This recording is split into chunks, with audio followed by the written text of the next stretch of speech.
Hello 12th standard students, welcome back to chapter 1 applications of matrices and determinants. Today we are going to see example 1.39. I have already worked out this example. I am just going to explain it to you. Using Gaussian elimination method, balance the chemical reaction equation. Okay, so they are given for us C5H8 plus O2 gives CO2 plus H2O. Okay, now here you are going to balance the equation using this Gaussian elimination method. For that we are going to take 4 positive integers x1, x2, x3 and x4 and then put a tabular column. We have got 3 atoms, isn't it? Carbon, hydrogen and oxygen. So you separate LHS separately and RHS, write CHO. And now these 4 integers you are going to put beside the each element of this. So for the first one it is x1, second it is x2 and third x3 and fourth one is x4. Now we are going to separate it according to the carbon atom, hydrogen atom and oxygen atom. For carbon it is 5x1, hydrogen 8x1 and oxygen 2x2 on the LHS, whereas in the RHS it is x3 only 1 and for hydrogen it is 2x4 and for oxygen it is 2x3 plus 1x4. Okay, now we are going to separate these equations equating both LHS and RHS. You get the first equation for carbon, second for hydrogen and third for oxygen, and now we are going to write all the elements, missing elements as the equation. Then only we can go into a Gaussian elimination method matrix format. Okay, so for that now we are going to write the matrix format Ax equal to 0. 0. Here you got on the right hand side 0, so this is called as homogeneous equation. Whenever you get on the right hand side 0, then it is called as homogeneous equation. So Ax equal to O and this matrix is called O. So now for here you have got how many? 3 equations with 4 unknowns. Okay, so you are going to write this Ax equal to O and then you write the augmented matrix A and O, and before reducing it we are going to reduce it to the row echelon form. Then only we can find the rank of the matrix, isn't it? So row echelon form means below the principal. Here I have given the tips for you. Below the principal diagonal reduce all the elements. This is going to be our principal diagonal. So below this all these 3 elements should become 0 and the 0 should be in the increasing order from row 2. And when you reduce in the first column you take the help of R1. For the second column you take the R of R2 and the first element should be 1. If you don't get a 1, it's okay, you can proceed as it is. So first, before going into the reduction, here I have divided row 2 by 2 because 2 is the common factor. After dividing by 2 you get here 4 and here you get minus 1. Now we are going to interchange row 2 and row 3. This and this 0 I am bringing it up. And then now 4 comes to the row 3. Therefore row 3 you are reducing using our row 1. So 5 row 3 minus 4 row 1.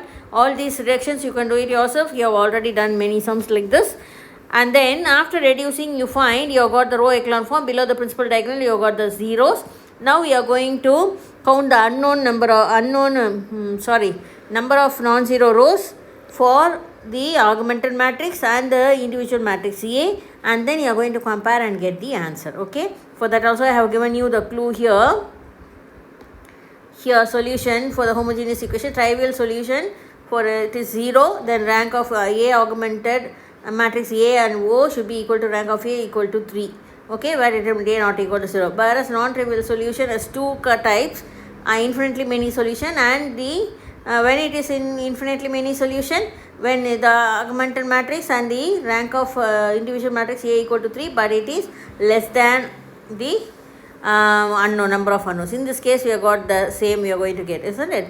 So now we'll find the number of non-zero rows. So here on the right hand side I have put for A is the augmented matrix A comma O all the 3 3 non-zero rows, and on the left hand side I have mentioned for A alone that also has got 3 non-zero rows. So you are getting rank of augmented matrix as well as rank of A is 3, but our n is 4, therefore it is less than 4, so you get infinitely many solution.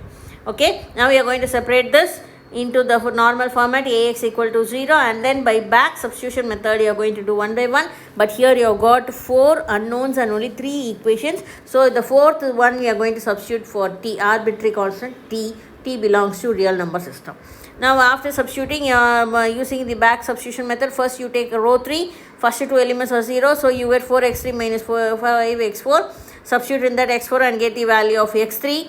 Then coming to row 2 you have got 3 elements, so x1 becomes 0, x2, x3, x4 got the value, and there you substitute for x3 and x4 and get the value of x2. And then coming to row 1, the first row I have got only 2 elements, The remaining 2 becomes 0, that is 1 and 3 alone you have got values. So 2 and 4 becomes 0. The substitute for x3 and get the value of x1. Now you have got the values for all the 4 positive integers, but it is in fraction. We need only positive integer. So here you see the denominator is 4. If it is 4, you are going to substitute multiples of 4.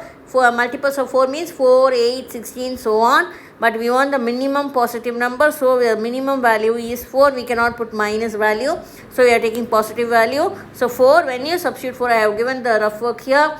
T by 4 is 4 by 4, that is 1. 7 t by 4 is 4 and 4 get cancelled by 5 t by 4 also 4 and 4 get cancelled. You get 175 and t value is 4.